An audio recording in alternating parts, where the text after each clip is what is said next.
तैँले अब खान्छु खानेले मात्रै थाहा पाउँछ तैँले हो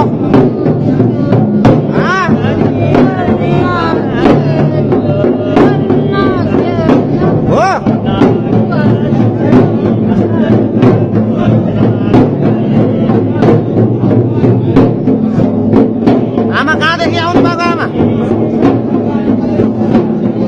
कहाँदेखि आउनु भएको हजुर कहाँदेखि